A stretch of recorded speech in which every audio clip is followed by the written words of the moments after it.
If you would like to support the podcast and get some extra content while you're there, head on over to patreon.com/Severe MMA podcast and sign up.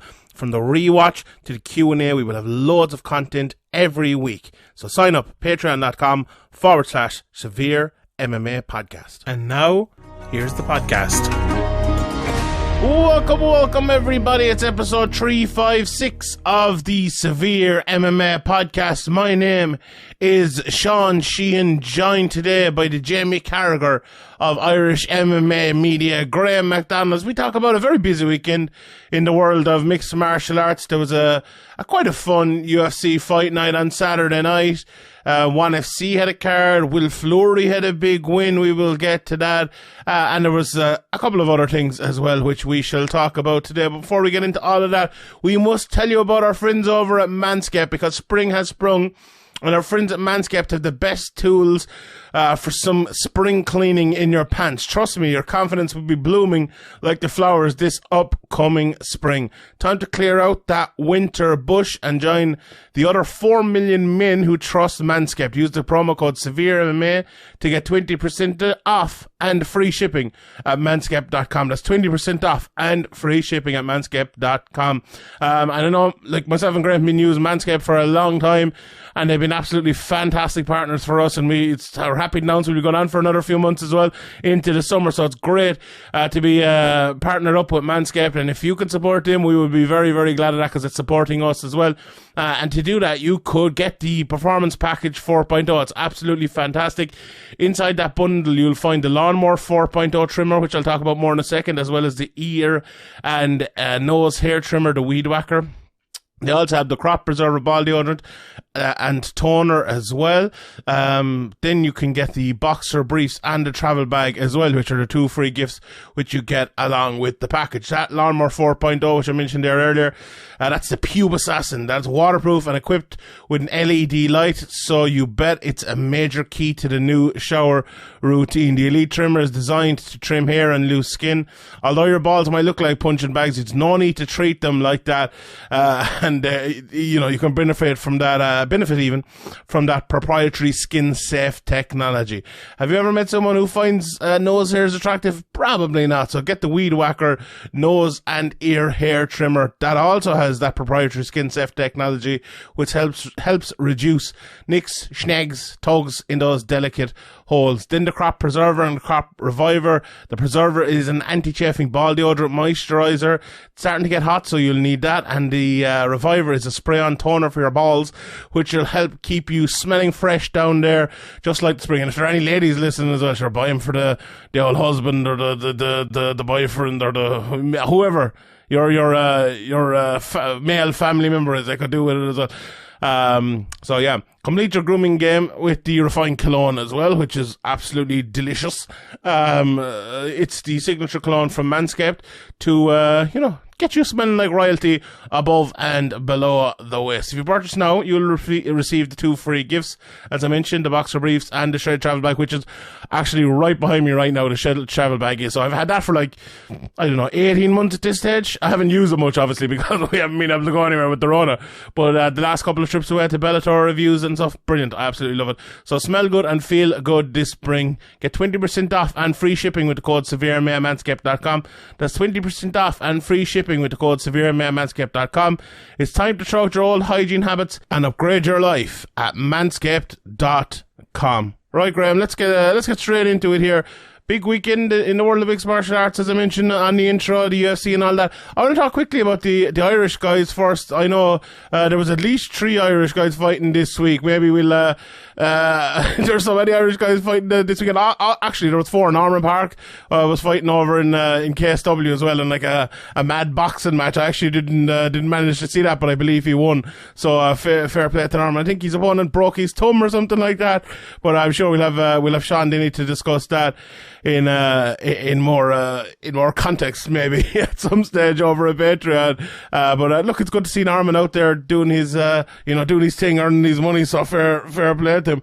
I was actually talking to him on DMs there recently for a second, and he was like, I'm kind of Polish now anyway. So I was like, oh yeah, fair play, Norman, fair play. So yeah, Norman's been Norman's been around the scene for a good while, and I'm happy to see him doing well out there. But in the MMA realms, Kenny Mcnay fought this weekend, as did John Mitchell and Will Fleury. I didn't manage to catch the Kenny one, so I'll throw it over to you in a second, Graeme. But first of all, to Will Fleury and John Mitchell, who are fighting on the UAE Warriors show this Saturday night. Unfortunately for John Mitchell, he ended up losing for the first time in his career. He got guillotined against Mazur, his Polish opponent. I was talking to someone about him, and they were like, he's the sort of guy who doesn't have the greatest record, doesn't maybe have the biggest name, but if you look at the people he's fought and look at where he's coming from, you're thinking, oh, this guy is a tougher fighter than maybe people assumed coming into it. But if you're looking at the performance from John Mitchell, it didn't last too long, but he was winning the fight up until it finished. There was a bit of a scramble on the ground. He went for a kind of a takedown from that scramble. It wasn't like he went to the blast double or anything like that, but when he did, he left his head completely kind of exposed and got caught in a guillotine. Look, it's one of those, I suppose it's one of those mistakes you make early in your career and you'll probably never make it again. I'd say it's, sometimes you lose a fight and you're thinking, oh, what happened? How did I lose it? You lost by a close decision, or, it was nip and tuck or something like that. But the one saving grace, I suppose, for John Mitchell is that he knows what happened. Anyone watching that fight knows exactly what happened, and it's something you can kind of clearly see and clearly adjust for going forward in your career. And I'm sure he'll be back in the gym and he'll be working doubly hard on his jiu-jitsu and doubly hard on his defensive jiu-jitsu and other stuff as well as the with the over the next couple of months. And then Will Fleury, just a dominant performance from Will Fleury over 5 rounds. This was the performance of Will Fleury's career, and I don't know, I'd probably said, have I watched all of his fights? I think I might have. I don't know, I'd have to go back and check his record, but he just destroyed Tarek Suleiman over 5 rounds. He really, really did. It was an easy win, an easy performance for Will Fleury, really. He came out in the first round, knocked Suleiman down almost immediately, dominated the rest of the round on top bar the last few seconds. It got taken down then to the start of the second, and you're thinking, oh, maybe is this the tide turn a little bit, but absolutely not. Fleury immediately won the scramble and got the back of Suleiman. He stayed there for the rest of the round, so he was definitely 2 rounds up. In the third, it was another dominant round for Will Fleury. He hurt Tarek with the striking, landed some elbows from the bottom. He was briefly taken down himself, but managed to get on top as well and dominated the majority of the grappling before almost getting the finish late. 2 rounds to go at that stage. I had 2 10-8 rounds already. Then the fourth again, he knocked Tarek down early, almost had the arm triangle, won most of the scrambles, and in the fifth there was another 5 minutes of grappling domination. So there was no case for Suleiman in any round. And Will Fleury, the middleweight champion now over in UAE Warriors, and he said just there on Twitter this morning, I saw as I woke up, someone tweeted at him with me in the mentions, and Will was kind of saying, look, next stop for me is I'm going to win and win and win and win and get to the UFC. And the way he's improving over the last while, I don't think you could doubt him. I think he'd probably keep winning. And, the middleweight, we know middleweight's not that strong. And a good fighter like Will Fleury can win 5-6 fights in a row and get to the UFC. You mightn't even need that, So this is a big win for Will Fleury on a big stage on Fight Pass as well, which absolutely matters. So he'll be going on to the next level. What did you think? I know you didn't catch it all, but you've known Will for a long time, and John Mitchell as well, Graeme. What were your thoughts after the UAE Warriors card? Yeah, as you were kind of saying with John Mitchell, that's a good learning experience. As you step up the levels and step up against more experienced guys, you don't get away with little momentary mistakes like placing your head in the wrong place while trying to get on top. And as he's coming up, he's looked really good. And I don't think this is a derailment or anything. This is just a learning curve. This happens to a lot of very good fighters, guys who.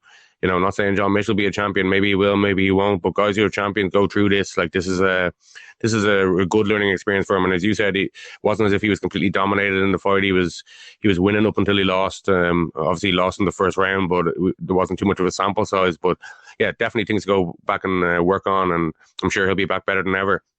early on in his career, and you look at a guy like Will Fleury, where he was at the same stage as John Mitchell is, and he did an interview with Severe MMA before this fight saying that, he looks back on his old fights and he's like, oh, cringing, like, what was I doing? Or sometimes he says, oh, I had a good idea there, but I didn't really know what I was doing. But now for Will, in recent fights, it seems to be all coming together. His confidence is there, the linking of his martial arts, the flow of his game, everything. If you look at the Tarek Suleiman fight he had at 3 or 4 years ago, it was a much more impressive performance this time, and just showed he's on a different level. And yeah, I think it's going to be hard for Will to find that many suitable opponents around the place. So hopefully he can knock off a few more and get to the UFC as he plans to do. And if he wins his next 2 or 3, I wouldn't be surprised at all if the UFC were looking at him.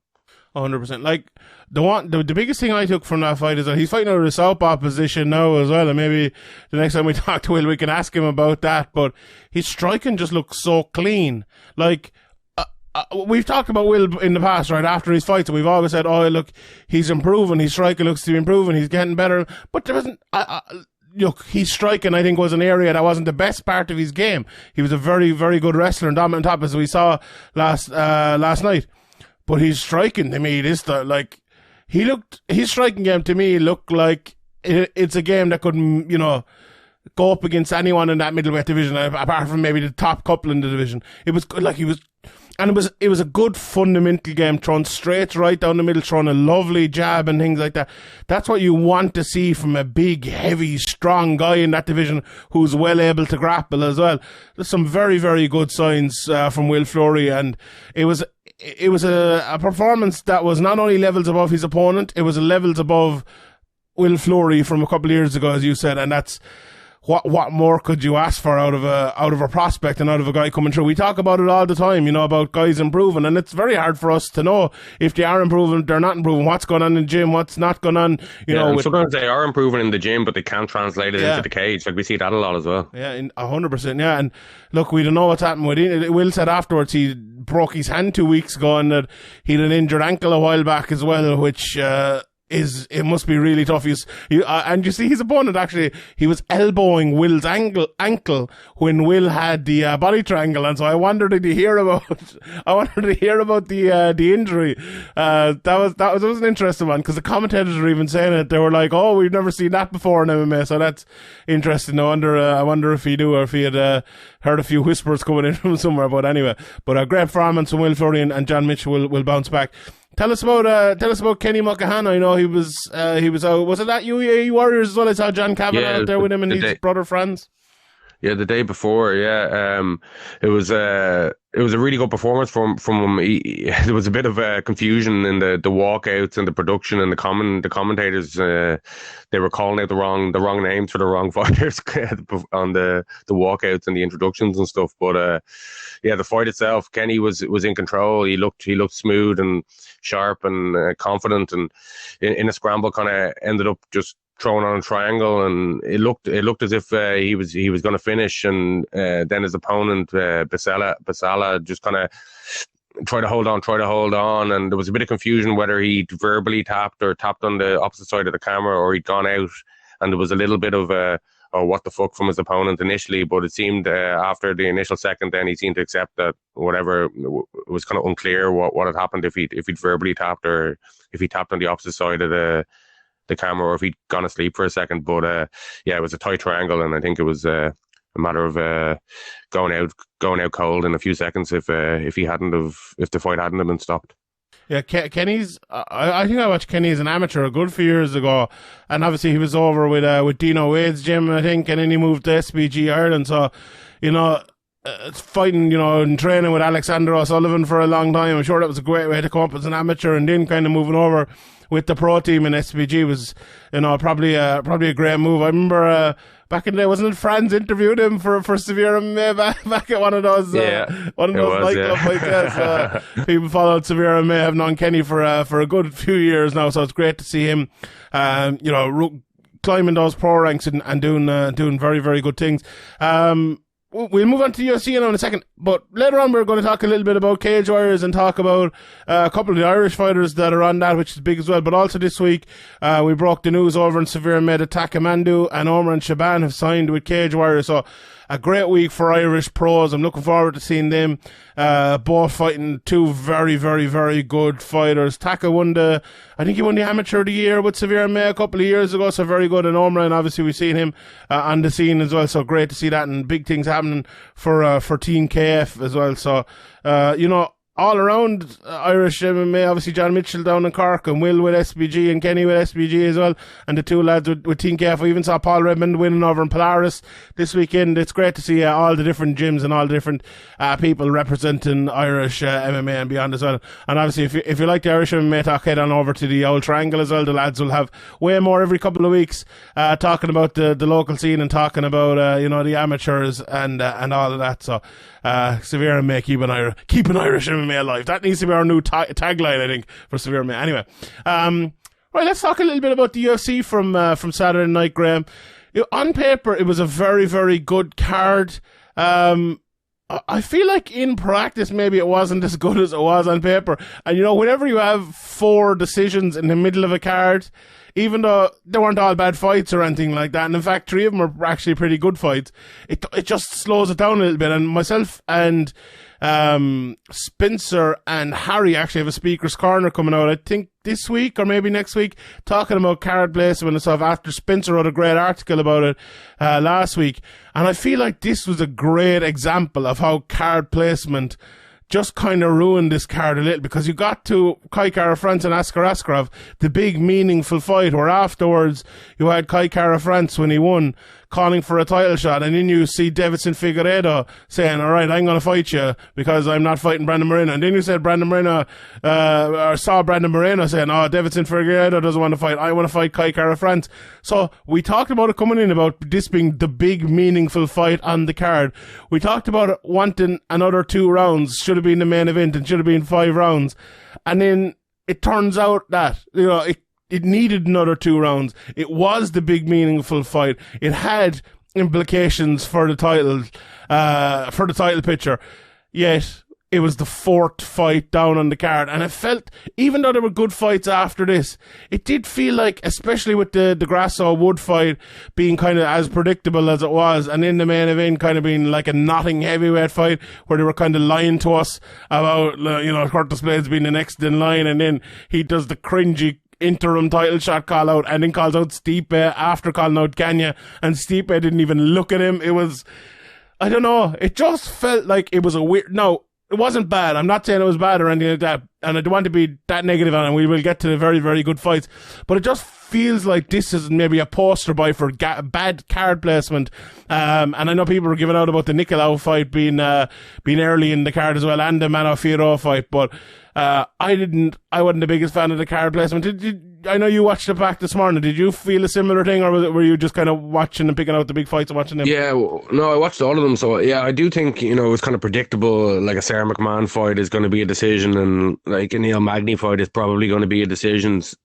So you kind of could have separated them. I don't think there's too much thought goes into. I think we talked about this before about the placement on cards. Some of it seems just completely random. They'll take a couple of fights that they're kind of looking more closely at, and they'll put them where they want them, and the rest of them just kind of they fall where they fall. I don't know if there's too much thinking going into that. Maybe they thought the Mark Jacasey Bereshkov fight would be more of a kind of stand-up fight, but I think coming off UFC London, I think it was going to be hard to live up to, but they didn't help themselves, as you said, with the kind of end of the prelim, start of the main card. But all in all, like, the card wasn't that bad. We've seen a lot worse fight nights. Yeah, 100%. Let's start with the Kai Kara-France Askar Askarov fight, because that was one of those fights that to me was just, it was brilliant. I really, really enjoyed it. Like, the first round, Askar Askarov got on his back and got a body triangle for the whole round. Kai Kara-France stood up at one stage, and Askar Askarov kept the body triangle and landed a good few shots. Now, Kai Kara-France didn't get destroyed or anything, or he didn't get like overworked with shots. There was a bit of, obviously a threat of the submission and a threat of big shots, and he landed a couple of big shots, but nothing overwhelming. Nothing to panic him. He stayed calm the whole time. I think his grappling, obviously the striking side of his game is there, but he seems to have a lot more confidence and less panic in his grappling defense now, which is obviously a very good sign for somebody with as good striking as him. Obviously that was always the kind of, when you're so good at striking, people look at your grappling as a weakness. But if you can kind of hold off Askarov on your back for pretty much the whole round, then with not much trouble, then there's definitely really good signs there of improvement. Yeah, we saw that in the Bontorin fight as well, where he was dominated for 4 minutes, then got up and got the knockout. He is well able to defend himself and survive on the ground.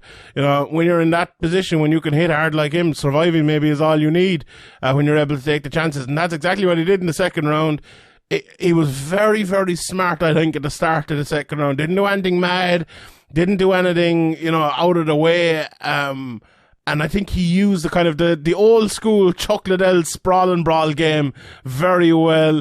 Askarov was shooting for takedowns from a long way out because of the game that Kai came with early in the second, and he was able to sprawl, stop the takedown, and then land shots on the break, and it was brilliant. It was the perfect game plan. Briefly in the third round, Askarov got the back again, but Kai separated. And look, he just landed more shots. I thought it was very, very good judging. I know some people scored the third round for Askarov, but I think the judges got it right. Unanimous decision, 29-28, and every decision to last night the judges got right. In my opinion, it was a fantastic night for the judges, but you won't hear that from people. You'll hear people saying, there's at least 3 shitty cards on every round or on every event and all of this shit. But I don't know, are these people even watching these events sometimes? But anyway, a beautiful performance from Kai Kara-France. Maybe if people are talking about actual single judges scorecards on a fight, maybe they have a case. But I think, overall the correct decision was come to in the Mcnay and Barberina fight. So anyway, for Kai Kara-France, to me, he was a guy you looked at for years, and I always thought he was a good fighter. I liked him in Tough when he got there. Obviously, he fell out of the UFC and came back in. But when a guy is at a stage in his career where he's like 8-6, or that sort of level, it's always very tough. We've seen it with guys like here, like Neil Seary and others as well. And I'm sure Kai Kara-France is probably fighting up well. I'm actually looking at his record here. He had a few fights at 135 pounds and different. I'm sure it was very tough for him to get fights at the right weight class. It takes back fighting, 2010 he made his debut. And for the smaller guys, it's very, very tough. So the fact that he came from that, had some very, very tough fights early in his career, and now is able to bounce back and be where he is at his career at the moment. He's won so many fights in a row. He went from 12-7 all the way up to 23-9. So what's that? 11-2 in his last 13. That's really, really, really good fighting the level he's fighting. Askarov, Garbrandt, Bontorin, Tyson Nam, Brandon Moreno, Brandon Rival, Pai. There's some really, really good names there, and he's a fantastic fighter. And Askarov as well, don't write him off, because he'll be back, because I think he has it all as well to be, if not a champion, then definitely a contender, definitely fight for the title at some stage. But the quality in that 125-pound division is so good. People seem to write it off an awful lot because it's kind of the normal thing to do ever since Demetrious Johnson was there. And, the quality was good when he was there too. I think a lot of the quality is showed out with the likes of Haraguchi and Cejudo and others as well down through the years. But these fighters are, we always say it at lightweight. It's very hard to put a really good run together at lightweight because there are so many killers in that division, and you're going to catch a loss somewhere along the line. Flyweight is like that as well. If you look at all the top guys, they've all caught losses along the way. And it makes for a fun division. It makes for an unpredictable division as well at times. But I think look, I know both guys in the upcoming possible title fight between Moreno and Figueiredo are kind of like playing it off as if they're not fighting. It looks like they are fighting. Kai Kara-France said last night he wants the winner of that, and I think, and he also said that he would be happy enough to play a kind of backup in that one. I think that's the right decision from him. I think he should wait out and fight the winner of that, even turn up, make weight that day. I don't think he's the biggest in the world for that division, so it's not like some other guys when they come and they have to make weight and they have to kill themselves to get down there. I think he'll do it safely. Get there to pay him a few quid for it, and then be ready in a few months after that as well to fight for the title. And you know what? I think he's a chance against both of them. Moreno, okay, he fought Moreno a while back and went to a unanimous decision and everything like that. Moreno won, but that is, 3 years ago now at this stage. I think Kai Kara-France has gone to another level since that. And the way he hits and how open Figueiredo is at times, I think he's a great chance of that. What do you think? Do you think he's a chance of beating either of the two guys fighting for the title? Yeah, I think he definitely has a chance. These guys at 125, they're so technical in all areas. They're very dangerous everywhere. They're so fast. They're so hard to hold down. Like if you look at Bontorin, Garbrandt and Askarov, that's a serious streak he has there over the last year. He's really on a momentum. He really has the momentum going, and the other lads are having some kind of back and forth about whether they're pretending they're not fighting or there's some kind of hold up. If that can get sorted quickly, I'd hold on. But if that's going to drag on, maybe Kara-France take another one. But if he goes in there against Figueiredo or Moreno, I probably wouldn't have him as a favourite. But would I be surprised if he got the job done with his hands or over decision? I don't think I would be. He'd be probably an underdog, but not a big underdog in my mind. Yeah, I would tend to agree. But those are two fights that I'm really, really looking forward to. So I'm excited about the 125-pound division. To think they were going to close down this division not too long ago, it's crazy. The fights recently in this division have just been fantastic. And if you're a fan of MMA and you don't like the 125-pound division, I would question if you are a fan of MMA, because it's so great.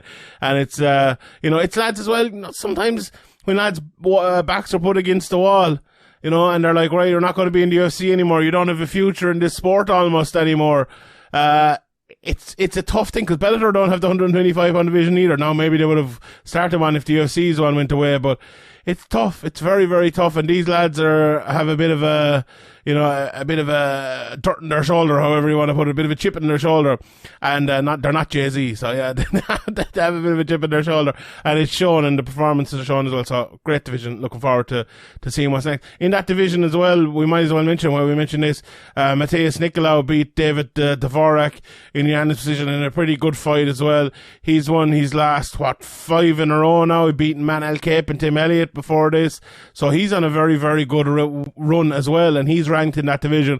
So definitely another guy to keep your eyes on there. Maybe a couple of fights off where Kai Kara-France is, but definitely want to keep an eye on.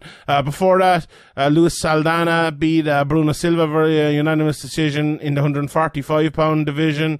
And there was some very good stuff on that prelims. Manon Fiorot, who could be very well next in line after Talia Santos for Valentina Shevchenko, even though she is 9-1. She beat Jennifer Maia by unanimous decision. Some very good striking on show there. She it was a very, very good performance by her. Fantastic stuff altogether. And do you know what really stands out to me with Manon Fiorot, right? Her very first fight in her career was against Leah McCourt, right? And Leah McCourt's second fight in her career was against Manon Fiorot. How fucking good is Ian Dean? The fact that he can rank probably the number one contender now in one division in the UFC against, the number of 5 ranked fighter in the Bellator 145-pound division with only one fight between them. That takes some fucking skill to be able to. He's a fluky cunt, that Indian. He's just the luckiest man alive. He just picks names out of a hat and sticks them randomly on a card in random placement, and things all work out. Exactly. I'm telling you, if Ian Dean was fucking managing that card last night, we wouldn't have had the fucking mistakes we had. But anyway. Very good performance from Manon Fiorot, and it feels like it wasn't a standout performance maybe, but to people who are in the know, I think that line was mad. Like, Jennifer Maia was like a 3.5 to 1 underdog or something like that, and the fight turned out to be closer than that line, although, Furo did win every round, but Maya came out fast and hard, and she fought well, and it was a very, very good win over a very, very good opponent. Furo, it was... I think the bookies kind of thought what the commentators thought, that if there's any kind of grappling, it's all over here, but that just isn't the case. She's much more well-rounded than she was given credit for by the commentators, and probably what the bookies were thinking as well with the line. It's a while since I had a bit of a rant about the commentators, but I feel like today is a good time. They were so bad last night. It was absolutely crazy. I think it might have been the worst UFC commentary performance ever in the history of the organization. Like, I'm talking fucking Jim Brown and all this. It was it was so bad. It was so bad. Like, Bisping and Cormier can't be put together anymore, because like Cormier just drags Bisping down to his level and almost makes him worse. Like, it was... I know Bisping has been away for like the last couple of weeks, and he's been over in the UK and he's been doing different things. Like, maybe he didn't have time to research this card or something like that. And I know DC never researched any card. Researching the cards is one thing, but like, these guys have been doing it for a long time, and they've seen, how many times has Mark Jacasey fought in the UFC, for example, and he goes for one takedown at the start of the round, and they're like, oh, this is not what he does. He's going to gas himself out if he tries to wrestle. He doesn't know what he's doing wrestling wise. This is a terrible idea. It's like, oh my God, come on. He said, do you know how many takedowns he's had in his UFC career? No. 27. But like, he on his way up to the UFC right before, like up until right before he signed, he was basically wrestling the shit out of people. So I don't know. It's weird. I don't know. And it's not like something we're just bringing this up. I said it on the betting show over in Sherlock this week. I was like, Mark Jacasey's known for his wrestling. And they literally said on the commentary, he's not known for his wrestling. What are you talking about? Like, fair enough. Basically, like, he was blowing the fight by going for a takedown at the start of the fight, because he was going to gas himself out because his body doesn't know how to deal with going for a takedown. It was honestly one of the most bizarre things I've ever seen. They must never have watched a Mark Jacasey fight, like, genuinely. Like, genuinely. Do you think, though, like, if Cormier saying that or something like that, is Bisping sitting beside him going, that makes no sense? But Bisping was saying the same thing. Yeah, or is he just going, he doesn't want to correct him, or is it, is he going along with it just to not embarrass Cormier or something weird like this, or are they both just completely clueless? Maybe. Like, if you look at Cormier's attitude, remember when Dominic Cruz called him out? He's like, oh, you can't say that, we're friends and we're colleagues and all. So, like, he doesn't have the attitude which you should have in that game. Like, if you make a mistake, for someone to come on and correct you, or someone to give you a bit of constructive criticism or whatever. So, like, he has said he's stall out now. If you come out and correct me, I'm going to come out and slate you, and I'm going to, he can't take it. And everyone should be slating him every week, because he is the worst commentator in UFC history by a mile. It's actually embarrassing. The start of the Firo Jennifer Maia fight, they spent like the first minute of the fight talking about how you pronounce her name. It's like, this is a number one contender fight, like literally a number one contender fight to, you could say now, Valentina Shevchenko, the greatest female fighter of all time. The fact that Pena is last, if not the second or third, right up there. This is a number one contender fight for her, and you're fucking joking about how Daniel Cormier, the biggest fucking idiot in America, can pronounce a name. Like, come on, have some respect for the fighters at least. Like, it's actually, I just can't see an escape from him. It's really tough, because I don't want to mute the TV, because I want to hear the shots and I want to hear what's going on and things. And I just feel like I just need an escape from him. Like, he was gone for a few weeks there. And it was so great. It was so great not having to listen to his shit. But now he's back, and honestly, I just need to get rid of him. And do you know what's weird is that when he gets that telestrator out and he shows like the takedowns, like in the Kyriev fight, which we'll get to, he's fantastic. He's really good at that. The wrestling ones. Everywhere else, you talk about strike or anything else, he's absolutely horrendous. He hasn't a clue. But the wrestling stuff, like, he just needs... if you could use him like Dean Thomas is used, bring him in when certain, like, a realm that he's familiar with, like wrestling, or that he's well accomplished in and can commentate on. Like, sometimes you can be well accomplished on something and not be able to explain it to the audience, but as you said, he can explain wrestling sequences and things like that, entries, stuff like that, what guys should do. You could use as a kind of guest analyst where you bring him in. Or on the desk afterwards. Like Dean Thomas, yeah. I don't know what's going on. They seem to love him, giving him big bonuses and stuff. I don't think he's going anywhere, to be honest. But yeah, the biggest idiot in America, I think is what you said. So that's pretty strong. You can use that as the fucking headline, lads. There you go, for the Sun or the Star, whatever you want. Daniel Cormier labelled the biggest idiot in America. I'll stand by it. He's probably not. I'm sure he's a lovely lad and all. And you know, I like him in some things. He's very good on the weigh-in show and things like that. He's very funny, and I'm sure if I met him for a pint, he'd be a lovely lad. But I'd be shit at commentary too, or you'd be shit at commentary, I bet. But like, I'd be terrible, yeah. You know. Anyway, I'd be great at it, I think, to be fair. I'd be fantastic. Like, let's be honest. Anyway, that Kiriev guy who we mentioned there, God, he looks a serious prospect, and he's gone down now to 170 as well, he said. Going in at 14-0. His takedowns look very good, as Cormier detailed very well at one stage. And all around, he looks like a very good fighter. Don't be giving him compliments now after calling him the biggest idiot in America. Come on. Sorry, Daniel. Sorry. Anyway, beautiful. Do you know what I fucking hate as well? And I know you'll agree with me. People calling spinning forearm spinning back fists. Like this Chris Gutierrez knockout.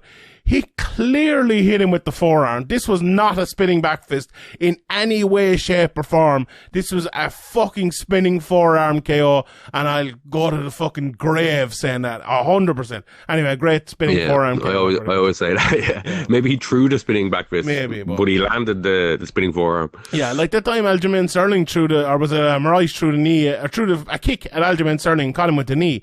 Like, that's not a kick knockout, is it? That's a knee knockout, because he caught him with the knee and knocked him out. It's the same thing, but anyway.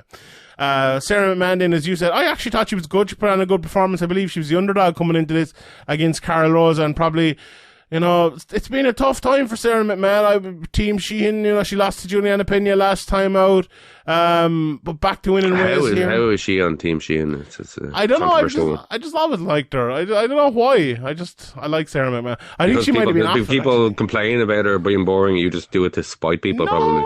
No, it was early in her career. I had her on Team Sheehan. Maybe actually she went off Team Sheehan the last time. I don't know. We'll have to look up our numbers again. But anyway, right. The Jacasey Borishov fight. Also, John Anik on his show this week, he played how Vyacheslav Borishov says his name. And there's a clip up I tweeted out last night. It feels like John Anik and me are hearing that in a completely different way. Because he was calling him Borshov. I was hearing Borishev. Like, I don't know. Anyway, doesn't matter. I'm not one to speak. I butcher pretty much everybody's name. I butcher lots of names too. I probably have here as well. Look, I gave him the big build-up coming into this. I saw him fighting Chris Duncan, and he beat him pretty easily. But God almighty, Mark Diacasey exposed him here. He really, really did. He exposed his wrestling game. And maybe it's wrong, but we see the Russian flag alongside someone's name, and you think, God, this guy's going to be a good wrestler. But it's not always the case. You know, it's not and you know, maybe you see the English flag alongside someone's name, as Cormier and Bisping did last night, and Bisping probably shouldn't be doing that. And you think maybe they won't be a good wrestler, but that's the opposite here as well. But a wonderful, wonderful, wonderful performance from Mark Diacasey. You've known him for a long time, Graeme. I remember you flew over to do a little documentary on him one time, didn't you, as well? Great to see him winning here and kind of saving his job, maybe, because he has it all. Like, it feels like Diacasey just needs something to click for him, and he'll be a great, great fighter. He said he still sees himself as a prospect, and you know, I almost do too, honestly. And if he can kick on and get another couple of big wins, I think the sky's the limit for Mark Diacasey. I'm a massive fan, but he can't take a backward step now. He can't have another bad performance. He can't have another loss over the next while. He needs to kick on, I think. What do you think of last night and Diacasey overall? Yeah, I think last night it was definitely a really good game plan to come in there and at least make his opponent worry about the takedowns, even if he wasn't going to get them early. And you know, he didn't get it all his own way early. He had to work hard for the takedowns. But once he got it, you know, he seemed pretty comfortable there, and he didn't really posture up and land any big shots, but he did just enough to, you know, win the round, and after that it seemed to come a lot easier, and he stuck to the wrestling, because it just became easy for him to take him down in the middle of the cage and dominate from there and just take an easy victory. But you know, if Mark Chikese can mix in some wrestling attempts and the threat against future opponents and set up his striking that way. And it just, as you said, it just all has to click together. He definitely has, like, you know, he has the wrestling, he has the grappling, he has really good, dangerous striking, really quick strikes. He has it all. Like, we've seen him put in some really good performances. You know, beating Joe Duffy, Lando Venata, even the loss against Fiziev. Like, that's a tough fight. But he's inconsistent. But if he can just put everything together, I'm sure, you know, the right matchups.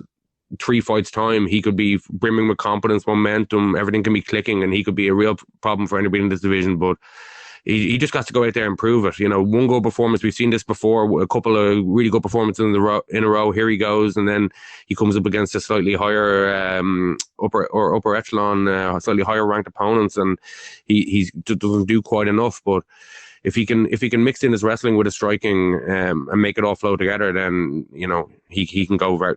He can definitely cause a lot of problems for people in the upper echelon and could potentially go all the way. But it's just about him getting in there and proving it consistently. In this division, you can't have an off night. You have to be in there 100% focused and 100% on it. Yeah, I would tend to agree. And hopefully he can do that, because, like, I think a good Mark Chikese fighting well is good for everyone. You know, whether it's the UK, whether it's UK MMA, and everyone covering the sport as well. I think, I hope he's one of those guys.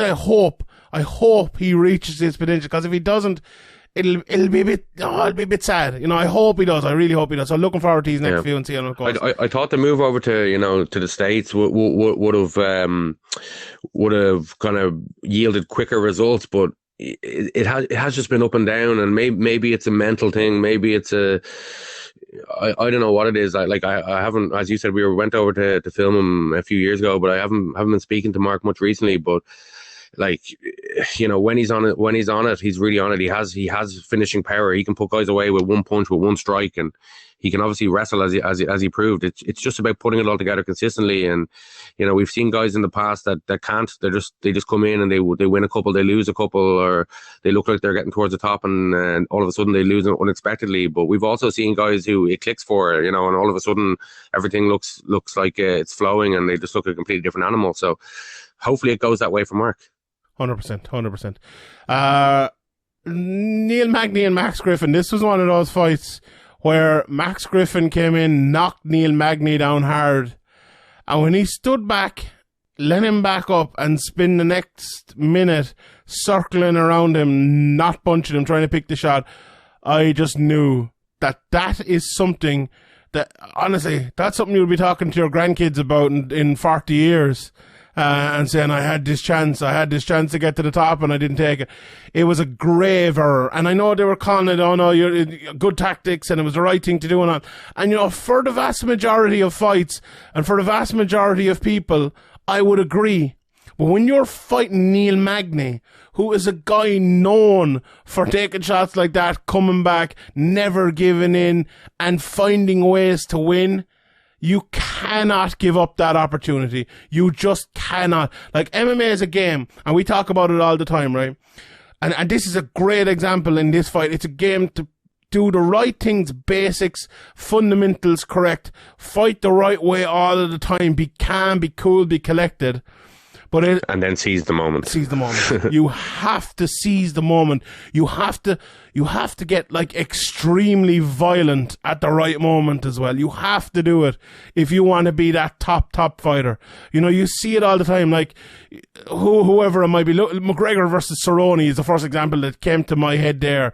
Or, like, you know, JDS when he knocked out Ken Velasquez, when he hit him with that big shot and then jumps down on top of him. Or there's loads of examples. Like, there's loads of examples throughout the years.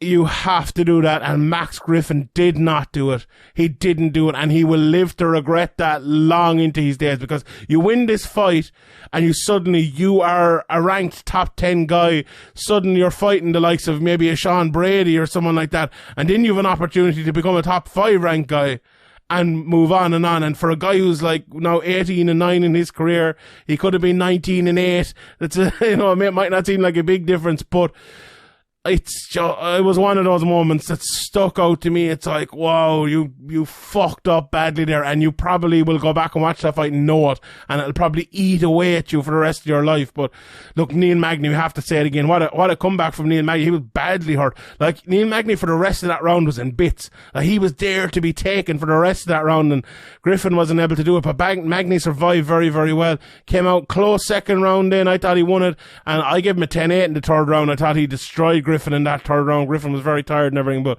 a good fight, a very good fight overall. But that was the one part that really stuck out to me. What did you think of it overall? Did it stick out to you like that as well, or was it just me being a weirdo?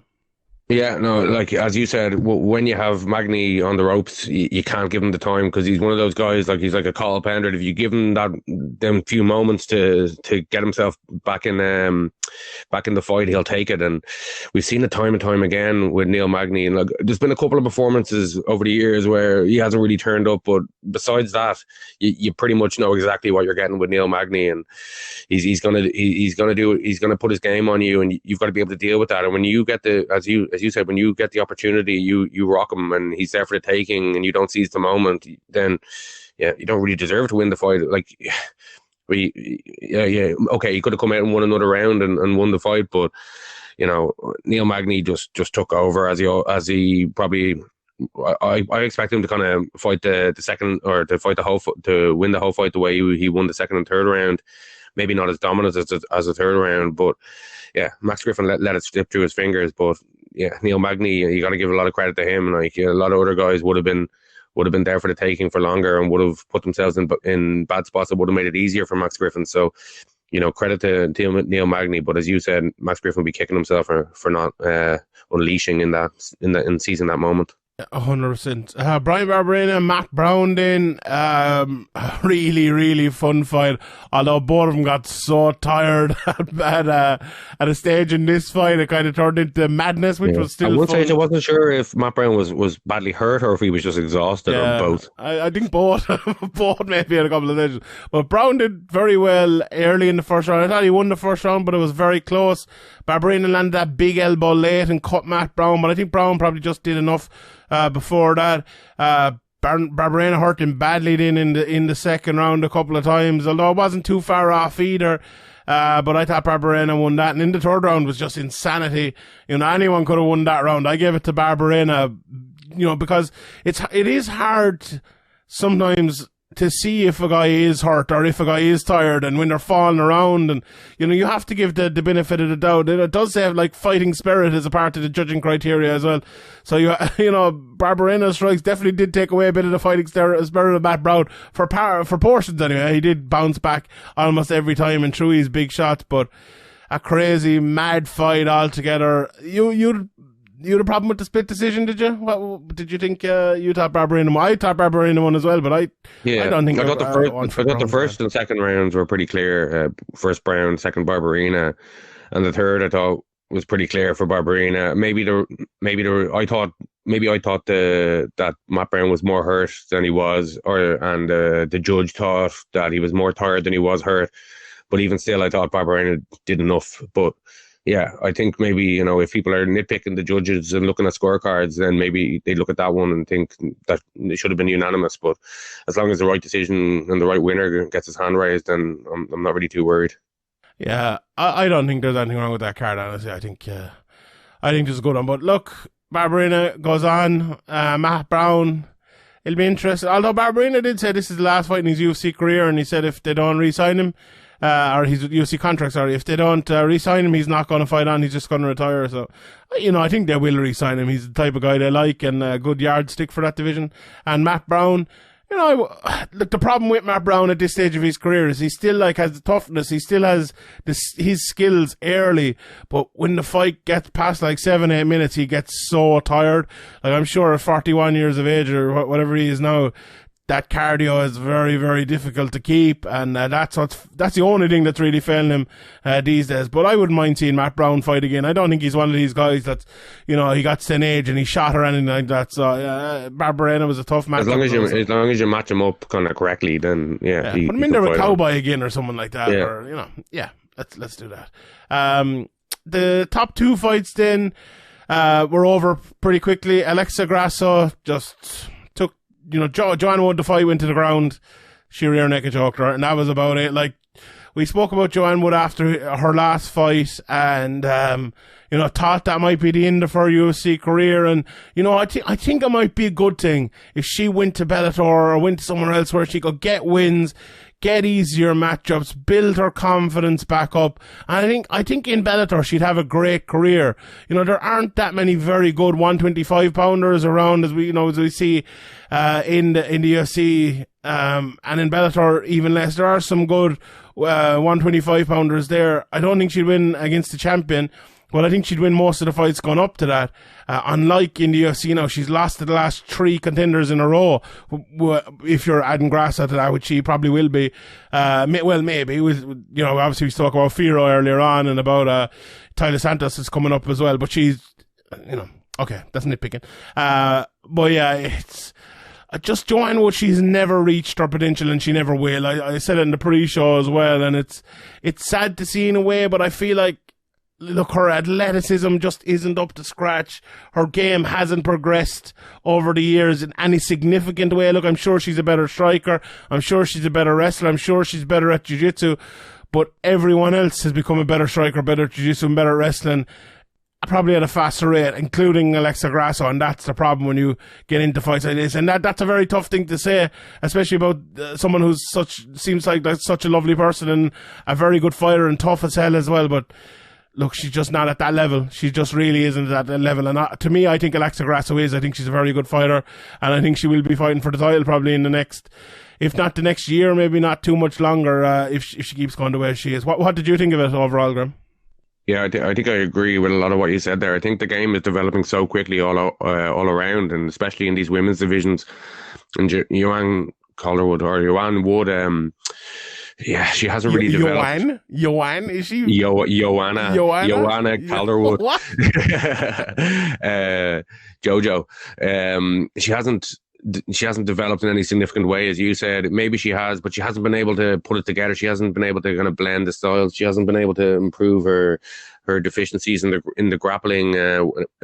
Maybe in the gym she has, but in the cage she doesn't seem to be able to. And I think in the early days of the division, maybe the other girls were less well rounded, and she was able to use her strengths to win fights. But now, in the top 15 and the top 20, even and everybody in the signed to the UFC is pretty well rounded. There might be a few that aren't, but she's quite a big name. Everybody knows Jojo, so she's not really going to be fighting these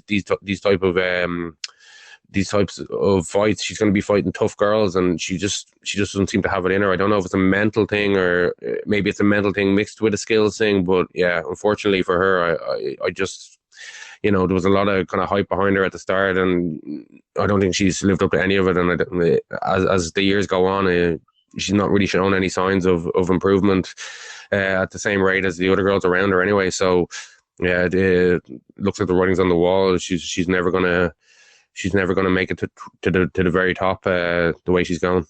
Yeah, 100%. But as we'll mention again, Alexa Grasso, a very, very good performance.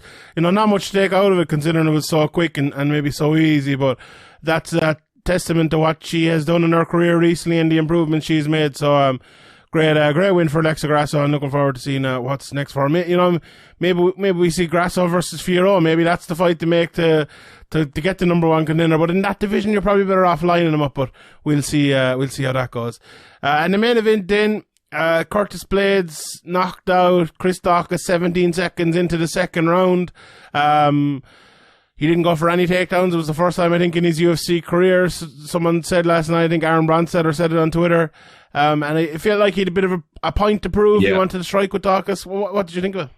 Yeah, that's what I thought. I thought, going into the fight, I thought he might strike a little bit if he doesn't knock him out early, take him down and kind of ground and pound him out. But he definitely seemed to be wanting to make a statement. He seemed to be under the impression that he's being overlooked and that he's one of the top contenders, and he wanted to kind of put a stamp on and go out there and knock out Daukaus. And, if you're going to pick an opponent to do it against, it was probably a good decision. If it had got a bit hairy, I suppose he could have fallen back on the takedowns. But Dawkins compared to Blades on the feet is just sloppy. Doesn't seem to have the same power, and yeah, Curtis Blade should be knocking Dawkins out, and he did. So yeah, good performance. But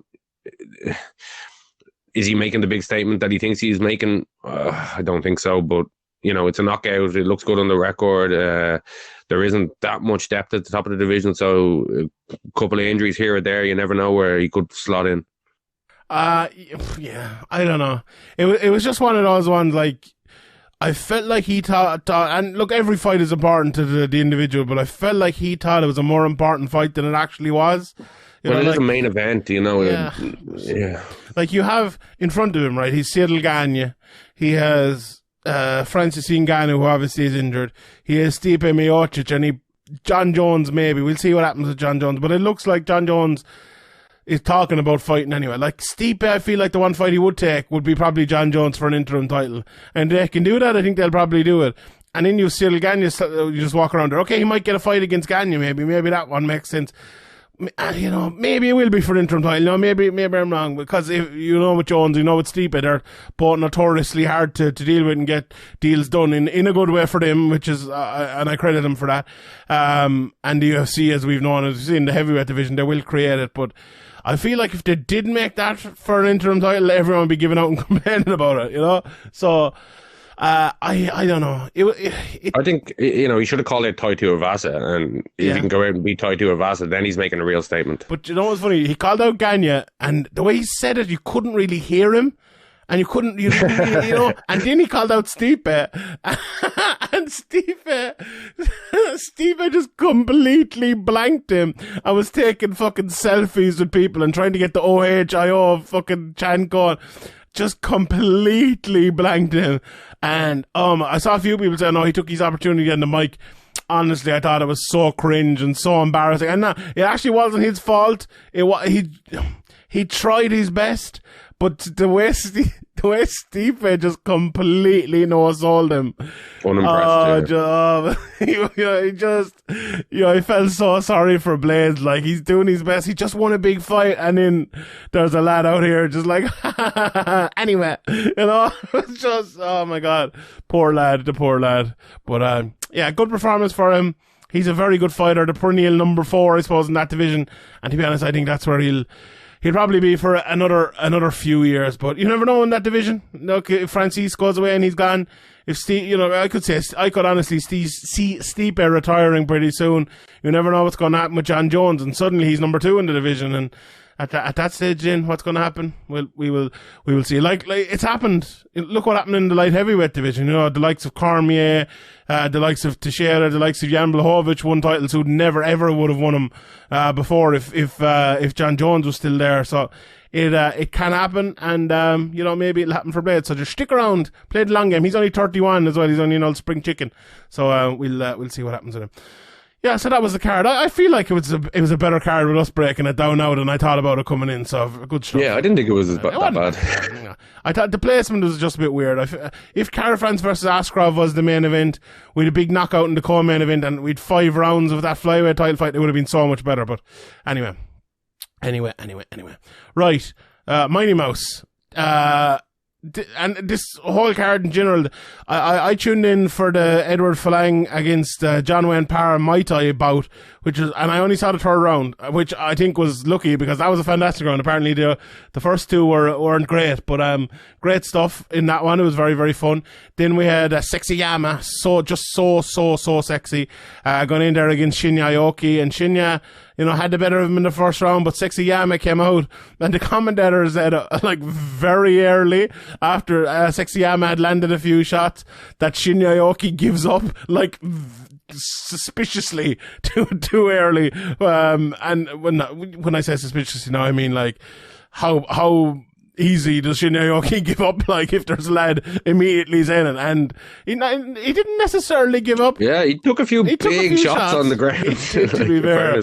But he wasn't defending or he wasn't moving or anything. Yoshihiro Akiyama just destroyed him, and there was a big man hitting him with big shots. Though, I've seen Aoki kind of give up more easily than that in the past. In fairness to him, yeah, you might have heard the commentators calling him out, and he's like, "Hey, fuck you!" I'll be doing that.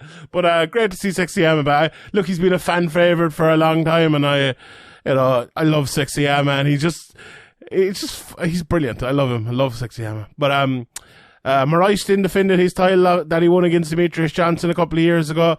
He beat Yuya Wakamatsu, who I watched a few of his fights last week preparing for the preview. He's a very good fighter, and I was wondering why he didn't go for more wrestling in the first round, or in the second round even as well, and I got my answer in the third round because Adriano Moraes submitted him pretty quickly once he did go for a takedown. Wasn't a classic fight up until that, but good stuff from Moraes, who's dangerous and a finisher and a very, very good fighter. So that was fantastic. And in the main event then, we had Angela Lee beating Stamp Fairtex, who, I think she'd be back. I like Stamp. I think she's very good watching a few of her fights. But Angela Lee looked much improved. I know she had a baby over the last couple of years and was out and stuff, but I think her striking looked a lot better here. And on the ground, she's absolutely fantastic. Got the rear naked choke with only a couple of seconds left in the second of 5 rounds. So a very good performance from Angela Lee. And she brought her baby into the cage afterwards, and the baby was the star of the performance, catching the confetti and giving it to the commentator, the dragon, and it was brilliant. It was brilliant. So it was lovely to see. And you could catch all the rest of the results. Sohee Ham won. There was grappling matches. There was a lot of stuff in this card. But anyway, Demetrious Johnson against Rotang in a mixed rules fight. So I thought it was actually going to be 5 minutes of MMA, but it was only 3 minutes of MMA. Yeah. So it started off 3 minutes of Muay Thai, 3 minutes of MMA, then 3 minutes of Muay Thai, 3 minutes of MMA. In the first round, Demetrious Johnson came out and he struck at Rotang. He said it afterwards, I didn't want to, stand back and not have a fight. And to be fair, he did. He wasn't going out and he wasn't just throwing hands nonchalantly or easily. He was defending himself and he was doing the right things, but he did strike with him and he hit him a couple of times as well. Now, Rotang looked strong and he looked like he was hitting Demetrious very, very hard, but Demetrious survived and he got through it and he held his own.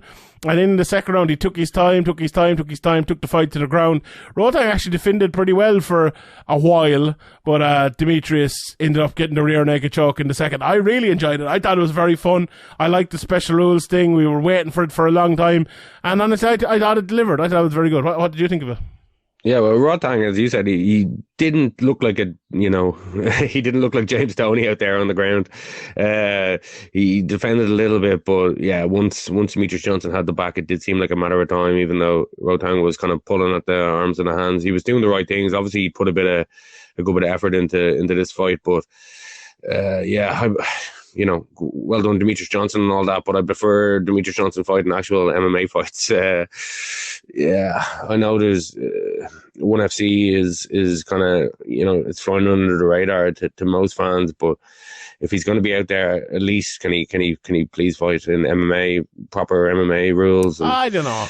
We've seen enough of him fighting in MMA. He lost the title and I've no problem with this. Honestly, I have no problem with this. It was fun. He's at that stage of his career now. To me, it's like if some soccer player decided to come back and play in the League of Ireland for a year, or go to America and play there for a year or something like that, because they wanted to experience it. But he's doing like 30 minutes of American football, 30 minutes of hurling, 30 minutes of... I love it. Oh, that'd be brilliant. I'd watch that. I thought it was fun, honestly. I thought it was good, so I don't know, maybe I'm wrong.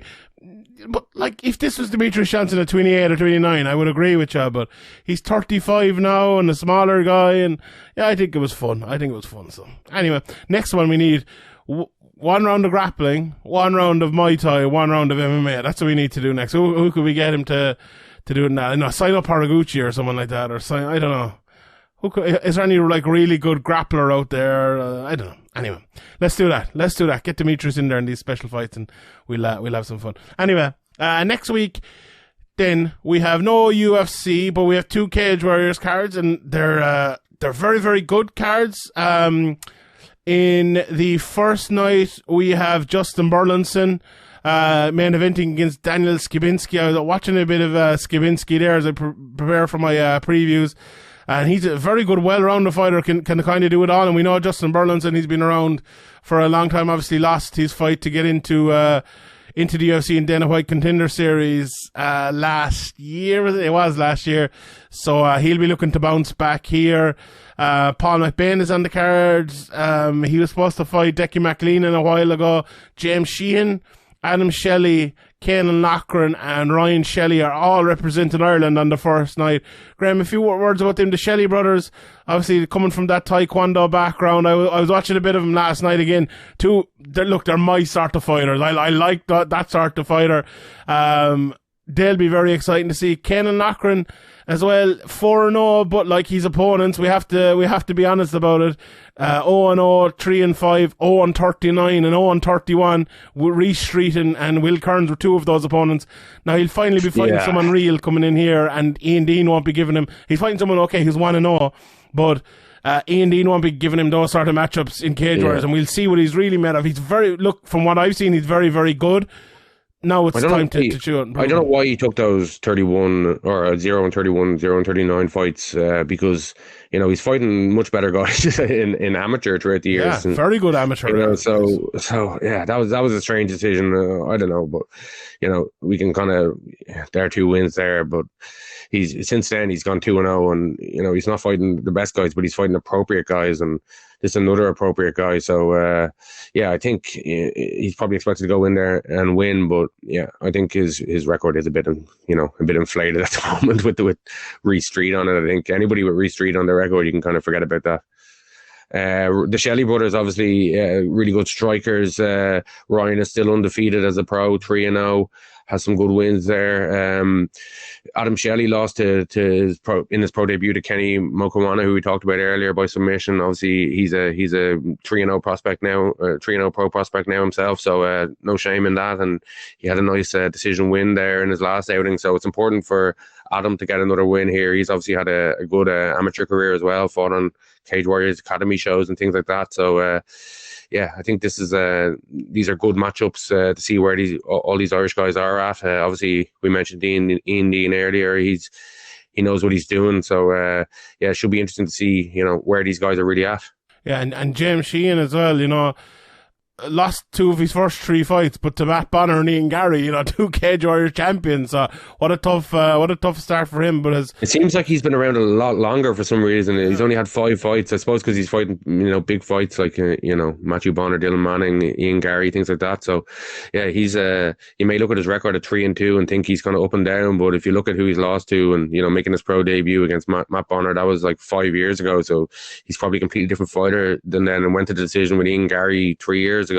Since then hasn't lost. So yeah, it's a big fight for him. He's high up on the card. He can make a real statement here, move to 4-2. 4-2 looks a lot better than 3-3. The opportunities you'll be getting probably be better, and, you know, he's a tough matchup. You know, these Sheehans, they're something to deal with. You know, you can speak to that. Can't beat that guy. Yeah, looking forward to keep the Sheehan name going. So very, very good. Very good. Looking forward to seeing James Sheehan. He's dead to you if he loses. Dead to me if he loses. He's no longer a Sheehan. No longer a Sheehan. The Saturday night card, then there's some very good names, and that Gianderson Castro versus Alexei Mandakivi fight is one kind of on the undercard that sticks out to me. You've heard Jakey talking about Big Mike before. He's on this card. Manny Akpan, I believe that fight against Tom Mearns is off, but they will be looking for a replacement for Manny Akpan. Manny Akpan, my favourite undercard Cage Warriors fighter that's not Irish these days. I just think he's so exciting. He's really good. I always tune in for him. Luke Riley out of Paddy Pimblett's gym. He's 2-0. He's fighting another 2-0 and Jack Elgin. So he's a top prospect, and that Dylan Hazan is on this card at 7-0 as well. Josh Reed, I always tune in for a Josh Reed fight, one of the most exciting guys on the scene. Gerardo Fanny against Aaron Abbey, that should be a fantastic fight. And then the middleweight title is up for grabs in the main event. Jati Milan, who came in his last fight and beat the aforementioned Matt Bonner, Matt Brown, yeah. Matt Brown on the fucking brain.